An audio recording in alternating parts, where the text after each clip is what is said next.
Thanks for listening to the Underdog Podcast presented by the Riley Decker Companies. Please do us a favor and help us change and improve lives by subscribing and giving us a rating on the platform of your choice. Thank you. All right, well, we have a special guest today. I want to welcome Thom Brennaman. Thom, welcome to the Underdog Podcast. Great to be with you, Kyle. Thanks for having me, man. Absolutely. Really appreciate the friendship and partnership over the last year or so since we met, and it's been really good to get to know you. So can't wait to have you share your journey and your story here today. And as I told you, season 3 of the Underdog Podcast has been one of, for myself, to be vulnerable, open. How can I share my story and other stories to help inspire, positive change? And I thought you were a great fit for us. An event happened with you, and I think it's well publicized, and you've owned that event. We've had a lot of personal conversations and things, and now you're off the bench and on the way back to doing great things. You've been doing good things, and I just wanted to share your story. So maybe we start off kind of with the event and how you've learned from it, the different things and your response and what you're doing now. Well, I mean, it was clearly ignorant, terrible, bad. Pick whatever word you want to use, and it would be an accurate word in that same vein. And said flippantly, should not have used it flippantly, but I did, and I'm the one who's had to, suffer the consequences from it, and I earned them. So, there's nobody to blame except for myself. I was extremely fortunate and blessed that as soon as it happened back in August of 2020, Kyle, that there were a number of people that, one would assume right off the bat that I offended the most with the word that I used. It was an LGBTQ slur, a homophobic slur. And they reached out to me right away it came in different forms. Let's put it that way. Billy Beane, not the Billy Beane, the general manager of the Oakland A's, but Billy Beane, who is a gay man, was a baseball player. He's a right hand of Rob Manfred, the commissioner of Major League Baseball, works in the MLB offices for inclusion and equity and all those kinds of things that we've come quite familiar with in society in general over the last couple of years, especially. And then it came in the form of a guy out in California named Sid Ziegler, who owns the largest athletic gay website in the world, primarily for collegiate athletes and Olympic athletes. It's called outsports.com. He wrote a column that suggested that, what I said was terrible, but I should not be fired from my job, and that there was learning that could take place here and growth that could take place here. And so there were a number of people in different ways and in different venues that I immediately was able to come into contact with. And I'm so grateful for those people for not just sort of Xing me out, or any human being out, just not me. Everyone makes mistakes. I made a terrible, I don't even call it mistake. It was just ignorance. And I began a process of where I had the opportunity to be invited. Ryan Messer, who's one of the leading LGBTQ voices in greater Cincinnati, invited me to his home with about 12 or 15 other gay men and women from around the entire region: Cincinnati, Indianapolis, Columbus, Louisville, Lexington, et cetera, and just to listen and for them to share with me what that word that I used means to them and how it's affected them in their lives. And there was one very poignant moment. Young man named Dan Davidson, who's the head of PFLAG, which is an organization, a national organization, which is basically designed to help people who all of a sudden they learn that their child is gay, or that their mother or father or brother or sister or relative or friend is gay, and puts them in a community of people who have been through that experience. And so he's the head of that chapter of PFLAG in Cincinnati. And he shared with me a story that when he was living in Seattle, he was going to a drag party, and he was dressed up as a woman, was walking down the street in Seattle, and there was a crosswalk. And so 2 or 3 lanes of traffic. They all stop to allow him to go across the street. He walks across the street, goes through the first lane, second lane, third lane. All of a sudden, this guy guns it, runs him over, literally breaks virtually every bone almost in his body, knocks every one of his teeth out, shatters his jaw, his face, all the bones when he got slammed into the concrete. And he's lying there on the ground with his teeth and blood and everywhere. And the person who ran him over gets out of the car and walks up to him and calls him the name, the word that I used, and then spit on him. Got back in his car, drove around him, and off he went. And when you hear something like that, you're like, whoa. And if that doesn't move you to start to examine yourself and look in the mirror and to try and look for ways of change, then I don't know what would. And that really started the whole ball rolling for multiple different events and things that I've tried to do, if there is such a thing, to right my wrong. I don't know if there is such a thing. For some there is, for others there may not be forgiveness for what I said ever. And that's something that I have to live with and my family has to live with. But it's been an incredible journey over the last 2 years. And in so many ways, not necessarily professionally speaking, but personally speaking, it's been a great thing for me as a human being and as a man. Yeah, that was actually one of my questions. I don't think you and I have talked about was, do you feel like Thom Brennaman's a better man? And I think you just kind of said that, that this event happened, that you had said that, and, maybe that point in your life, it happened for a reason. And, yep. can you kind of expand upon that? It sounds like, obviously that story is definitely, hate to hear that. And it does put things in perspective, right? And sometimes, like you said, the lenses of all of us are different and different sensitivities to different things. But definitely when you hear that story, for me, I was like, wow, the hatred, which we see in different areas of life is out there. But, do you feel in any other aspects, are you a better father, husband, friend? Do you feel like that you're just a better person since this event? I like to think so, Kyle. I feel like I am. I definitely believe in something you referred to there, that everything happens for a reason. Your faith tells you that. I very much believe that. I think that, being humbled, and Lord knows that I have been humbled on multiple levels, not just professionally. And that the next day I basically lost 2 great jobs that I held for a long time, with Fox Sports for 25 years and with the Reds for the last, whatever it was, 12, 14 years. There were companies out there that I embarrassed that I was a spokesperson for, whether it was Kroger or whoever it might be, that said, hey, this is, we don't want this guy to be representing our brand and our company and those kinds of things anymore. And so, and then it snowballs into your personal life. And I think there are a lot of people, and this isn't an excuse in any form or fashion, because it's not, but it's the truth. I think there are a lot of people that are of my generation, that are men in their late 50s, that grew up using that word like it didn't mean anything. And no doubt using it even, 30, 40 years ago, there were people out there that you were hurting that maybe had not come out and that were made to feel any number of feelings. And so while it was not a word that I certainly use on any semi or remotely semi regular basis, even back then, certainly not in recent years, but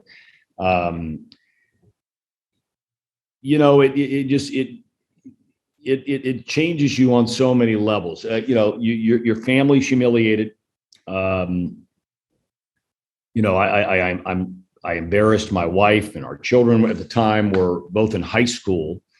Right after it happened, my daughter, who I think was a junior or a senior in high school at the time, there, like a lot of high schools these days, colleges, what have you, they have LGBTQ groups inside of the school.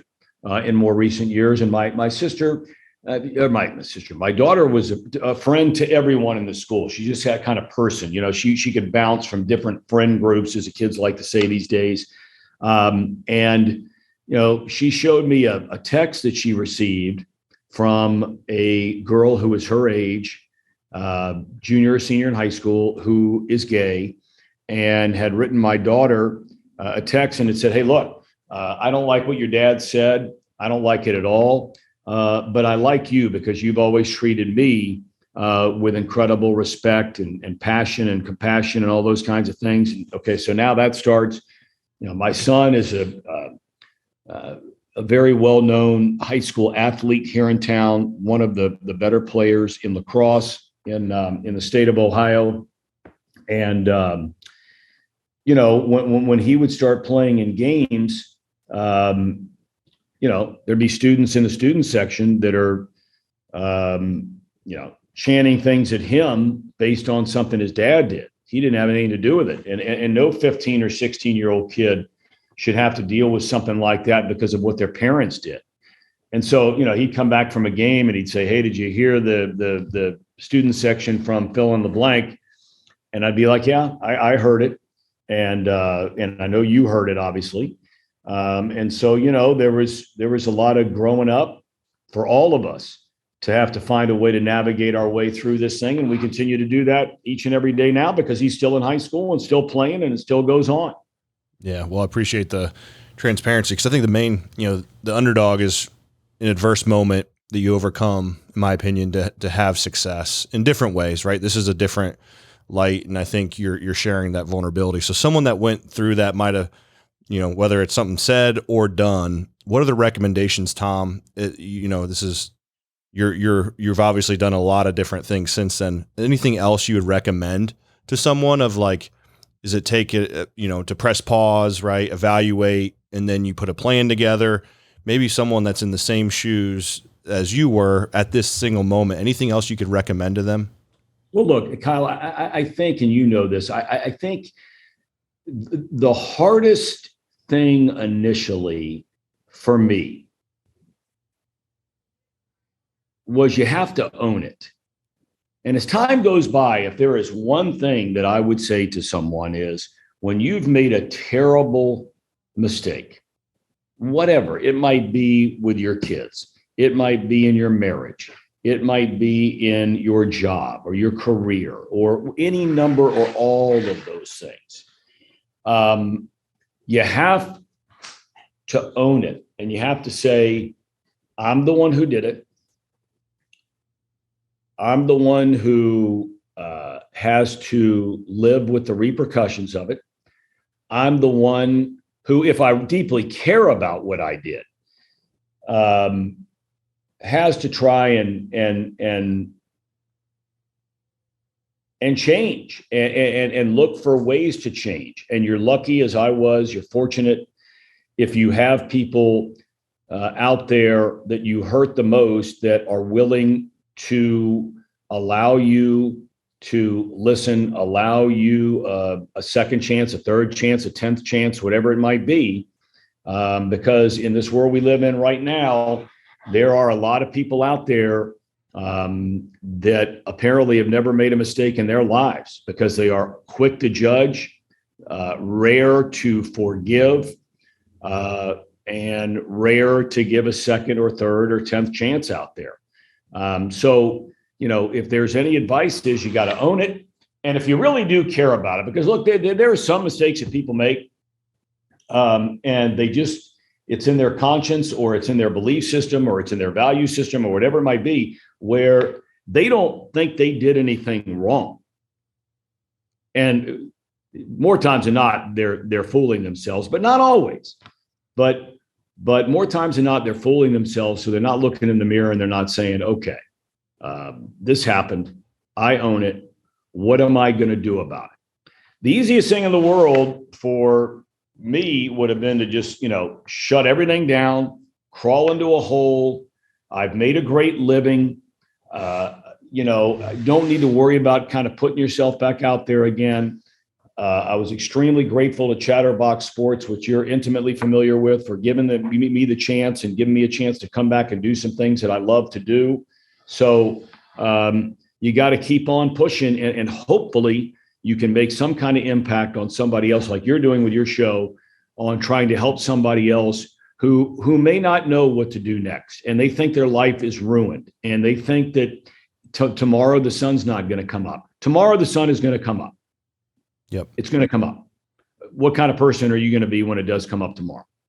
Exactly. And I'll tell firsthand is when we got together, and, I've learned so much, about racial inequality in the last couple of years, right? Through COVID, racial inequality, even with us, diversity, inclusion, right? Like the conversations, I think if you use these opportunities to learn, educate, and then, hopefully inspire positive change, I think it's a really, really, great opportunity to do so. And I thank you that you're open. And even in our conversations, I've learned so much through you that's made me a better leader, to be more aware, sensitive to those around, whether it's in the company and life and different things. So I think it's, like you said, how do you take an event? And I know you're moving forward, and which now I think you're the most favorite person at Chatterbox. So I've been replaced on the ranking. I don't know about that. You might want to talk to our producers, Brandon Sayo and Casey McAllister, about that. I'm not so sure about that. Oh, yeah. They used to call me, and nowadays it's like, oh, does Chatterbox? It's Tom. No, just kidding. But you're doing a great job. Can you kind of talk about, just recently launched your show, Off the Bench by Thom Brennaman?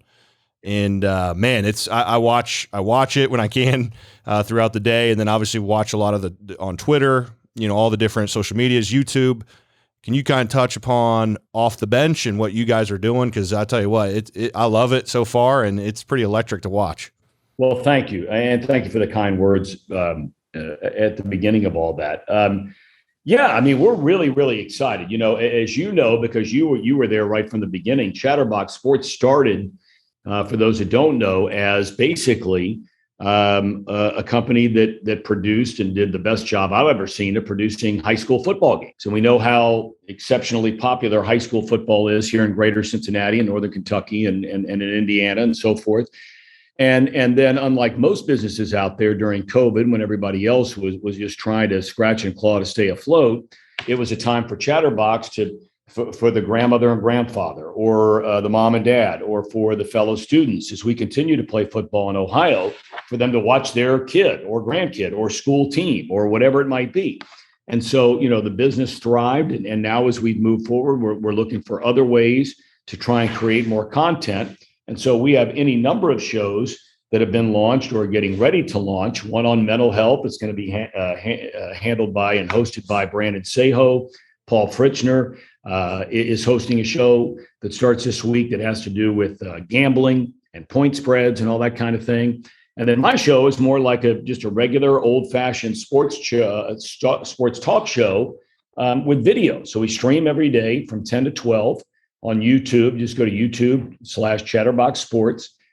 We stream every day on Facebook. We will be on Instagram here pretty soon, or on Twitter here pretty soon. And I'm lucky in that regard that one, Chatterbox wanted to take the chance to do the show. We built a beautiful brand new studio in downtown Hamilton, which is just spectacular to do the show, all the equipment, state of the art and so forth.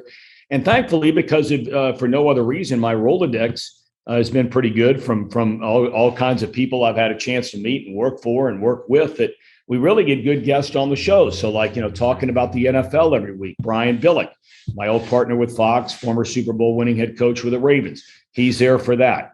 We've been lucky in that James Rapine, who covers the Bengals for Sports Illustrated, he comes on every week. Paul Doherty, just retired as a columnist for the Cincinnati Enquirer, is able to lend his thoughts about what's going on in the Cincinnati sports scene. So, a lot local stuff sprinkled in with a national perspective on some things.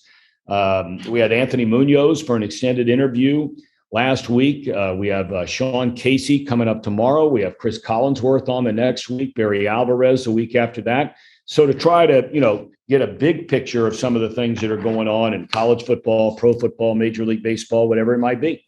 I love it. I love it. I was trying to on Chatterbox Pick'ems. I don't know if you saw, but I wore a dog chain for my Cleveland Browns. Yes, I did. Born and Absolutely. raised, hard to be, but my dad is a diehard Browns fan. I'm still a season ticket holder up there. Only go to about one game a year, but you're 1-0 for the first time since 2004. I know. Congratulations.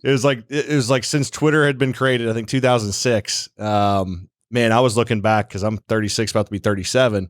2004, I was a freshman at Miami University in Oxford, Ohio. It's been a long time. It's a long time, and we've experienced a lot of trials and tribulations up in the land from a football perspective. But I was trying to get Trace. I said, "Hey, what about? There's two teams in Ohio here. What about some Browns coverage? What do we got? You know?" So I'm buying. It's interesting you bring that up because one of the people that I got to know through the years, because at Fox we primarily did the NFC, but on the rare occasions when the NFC would go to an AFC city, Fox would do that game. And so I've done a number of Browns games through the year, and Mary Kay Chabot, who does she's like one of the top 2 or 3 sports writers in the country for the NFL and pro football. There at Cleveland.com. And I just reached out to her the other day because I'm with you. I feel like that in the division, and there's so many people like you that live down here that are Browns fans in some form or fashion, especially in the Dayton area. There are a ton of Cleveland fans there that are watching our show. And so I'm hoping, knock on wood, that she'll be joining us on a regular basis because there's a lot to talk about inside that AFC Central and a lot to talk about with the Browns. Especially during this offseason, everything going on right now. Yeah, and the Guardians are in the playoff chase, so we'll see what there, and the Cavs are coming around. So anyway, not I'll be done to get off my Cleveland high horse here, but nonetheless, I'm really excited, Thom, for off the bench and everything you're doing there with the team. Very thankful for that. Thank you. As far as anything else, I know you're very open there. Anything else from, what's next for Thom outside of off the bench? Anything moving forward? I know you're pretty laser focused. I will say this: I loved the first game that you did for Chatterbox. It was in Harrison, Ohio. I've told a couple people this, and you showed up with a towel. Your partner Tony Pike did not. Obviously, you were prepared for a hot press box. It's probably been a while since you stepped into a high school press box, but I'll never forget. I was in the press box with you guys watching that first game, and man, it was hotter than all could be. I think it was like 90 plus degrees, and you're sweating in there. And I remember Tony looking at you, said, "Man, you're a crafty veteran here, Thom, because you brought a towel and I didn't." You guys were sweating a storm up there. Boy, that sun was setting at Harrison's Field, and what an incredible complex they built out there in the Harrison High School, the whole school district. Mm-hmm. But that stadium is one of the that face east and west, and the press box is on the east side. So you're right. Not only was it 10,000 degrees there in August, but the entire first 3 quarters of the game, that sun is just staring you right in the face, just beating on you. So, yeah, it was warm up there, but it was fun. I think C.J. Hester went off for about 8,000 yards, and here he is 2 years later still going strong. Yeah, and you also said something I haven't really thought about, but it makes sense, is these high schools, a lot of them don't have their names on the back, and it's hard to see the numbers, from there and without spotters and different things. And it was like, you're like, this is harder than doing NFL games or some of the others. You don't know what numbers out there. You got the sun in your eyes. You got a million numbers. Some people are wearing the wrong numbers. It was like, this is actually quite a bit of a challenge here. Well, it was. It's incredible. And it just goes to show you how spoiled you get. You really do. When you're doing an NFL game, you get sent information that'll land on your front doorstep via, overnight mail, and it gets there at, on Tuesday morning, and you're able to dig through piles of stuff this high, and some of it you throw away, some of it you use it, most of it you don't use it once the game actually gets started. But it's certainly not from a lack of information. And I remember that game specifically because I was so excited to get a chance to do it again. And I had driven over to Wyoming High School to talk to the coach about his team and just kind of, get a feel for their team and get the rosters and all that kind of thing. And I can honestly say through all the years and the people I've had a chance to meet and be around, and the cool moments that I've had a chance to be around for a long, long time. One of the coolest moments is when I went out there and they get done with practice and we walk into the coach's office, and the head coach is there, and about 4 or 5 of his assistant coaches are there. And one of the assistant looks at me and he says, "Man, I cannot believe that you're in here broadcasting one of our games. I just watched you do the NFL a year ago." He said, "And here you are doing the Wyoming Cowboys." Now, for some people, you would take that the wrong way. For me, I was just like, man, this is one of the coolest moments of my entire life. I was grateful for those guys just giving me the time to learn a little bit more about their team and help me try to get ready to do my job. That was an awesome moment that I will never forget as long as I live. And it was like that the rest of the high school football season, to be honest with you. It was great. Yeah, no, I felt the gratitude, and like you said, it was fun to watch you, to be honest, to watch you from afar. I never knew you, then to get to meet you, and then you to have that excitement. Like you said, you've been at the highest level in those atmospheres and those NFL and MLB and all the different arenas that you've been in. And then to see your excitement for that Wyoming Harrison game, the gratitude for you put that headset back on. I was definitely excited for you and glad to be part of that off the bench, opportunity there. And now what you're doing now. And I think for me, Thom, that's why I wanted to work with you, is because I'm far from perfect individual. I've made a lot of mistakes in my life, and I was one of those that say, "Hey, learn from it, and you move on." And I have a million of them. Like you said, we all do, and just mine wasn't publicized, right? Yeah.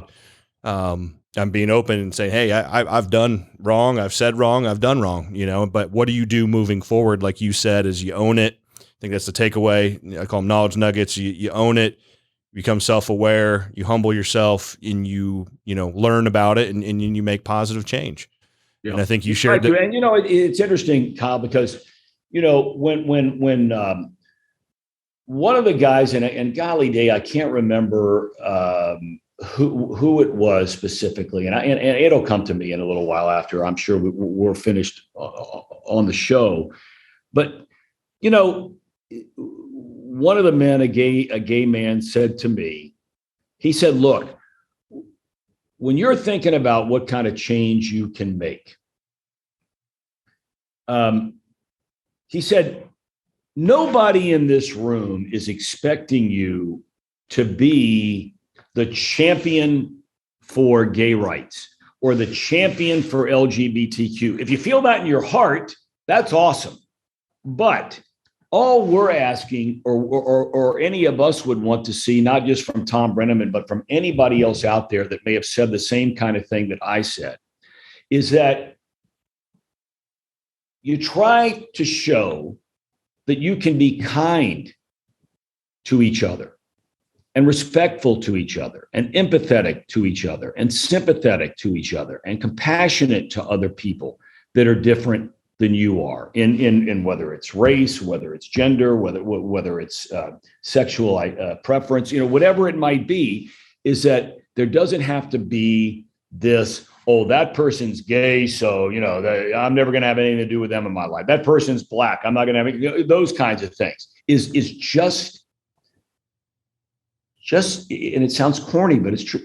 Just be kind and empathetic of the position that might person. You can never walk in another person's shoes, but you can try, and it certainly will change your perspective. Yeah, I think I saw Ernie Johnson tweet something yesterday. He wearing a shirt, just be a better human. And right. Love each other, and always find. We're all learning leaders. I think that's one thing we can all take away. Right, is we've all sinned or done some things we wish we wouldn't have done, me included, and what do you do moving forward? Like you said, how do you be a better human? And like you said, owning it, and really appreciate that, and in the vulnerability, the transparency into the situation, and more importantly, what do you do moving forward? Because there's a lot of people. It just might not be publicized. You're, like you said, that wife or husband might be going through something that at school, high school student might be listening to this. A coach might be listening to this, said something they wish they wouldn't have said at a practice or during a game. That happens a lot. A teacher might say something, right? Like there's a lot of things that happen on a daily basis that, we got to own as individuals and be better human beings. And then, that's how we all get better, because everyone wants to say, all right, well, let's put Thom away over here and never talk to him. Well, that doesn't do anything, right? Like, well, Kyle, it's interesting you say that because, the one thing you also learn through this whole thing is you learn that that's a two-way street. And what I mean by this, and I've got to be very careful with how I say this because I don't want to say what the organization is. But, for example, just recently, I had a group that is doing a lot of good things in trying to keep people from taking their own lives. And this organization, which is a national organization, has come to find that in recent years, white men 25 to 65 are the fastest growing group of people that are trying to take their own lives. Okay. And this organization thought that, they can go in, they'll do work in schools to try to keep kids from taking their own lives, trying to help them through very difficult situations. But as it pertains specifically to white men 25 to 65, they thought, just based on my sports background and all kinds of different things, that I might be able to help their organization reach some of those men, whether it's in a manufacturing plant, whether it's in an office building, whatever it might be. Okay, so they were giving serious consideration to asking me to be a spokesperson for them. Once that became, I'm not going to say common knowledge because it's not, but once that started to leak out to different places around a certain city where this company is based out of, this nonprofit is based out of, an LGBTQ group. Now it's only one person, so I don't want to say the entire group. This person who represents that group basically said to this organization, if you bring that guy on board, we're going to try to do everything we can to ruin your organization. Now, look, I've said 1,000 times, I'll never know the pain that I've caused to every single person who is gay or has a family member, a son, a daughter, whatever, that I hurt. I'll never know all of that pain. And there are many of them out there. But when I say it's a two-way street, there has to be a point in time where, you step back and you say, oh, wait a minute now, for the greater good, like you're referring to, right? For being a better person, to try and make it a better world and all those kinds of things. If there's someone out there that can help someone from taking their own lives, yet you're putting your, in this case, agenda, right, ahead of that happening, that's eye-opening. It's eye-opening, and all you can do is hope and pray that maybe the light comes on and they say to themselves, okay, we don't like this guy, we don't like what he said, we're never going to like what he said, we're never going to be in favor of him necessarily announcing a sporting event ever again for the rest of his life. Okay, but as it pertains to this one thing, maybe we reconsider. Yeah, no doubt, and hopefully, that works itself out. But yeah, that's. Like you said, we're just trying to make the place.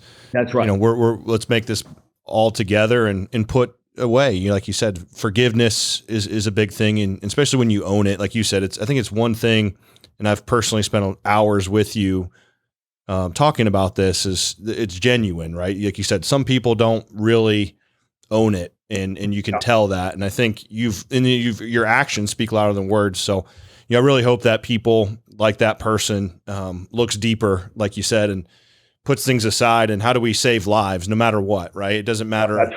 That's right. Let's just save lives and change lives and make things better, because we need more of that, right? We need positive change, and I hope that all works itself out. But Thom, man, I really appreciate your time and being vulnerable with our audience and our platform. And I think speaking on behalf of our audience, I think they'll really appreciate this podcast and learn from it, and lots of great knowledge nuggets, a lot of opportunity to learn and get better as a person and be a better human. And and thankful for our relationship. And I believe the best is ahead for you and for us as an organization. So really appreciate it. Absolutely, my friend. All the best to you, Kyle. Thanks for having me, man. Thanks, brother. Appreciate it. All right, buddy. Be well. Thanks for listening to the Underdog Podcast. Please subscribe and rate our podcast on the Apple and Google Podcast apps. Leave a 5-star rating and send our Twitter handle a screenshot of your rating at UnderdogPod with your shirt size for a chance to win a free t-shirt. See you next week on the UDP.